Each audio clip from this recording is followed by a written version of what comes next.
गरुडगमन तव चरणकमलमिह मनसि लसतु मम नित्यम्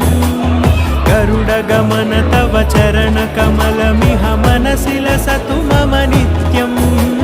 मनसि लसतु मम नित्यम्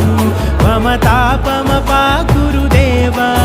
मम पापमपाकुरु देव मम तापमपाकुरु देव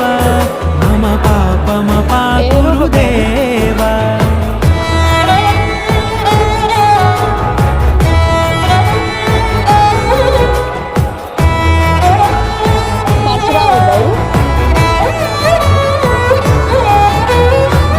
जनयन विधि नमुचिहरण मुख विबुध विनुत पद पद्मा जल जनयन विधि नमुचिहरण मुख विबुध विनुत पद पद्मा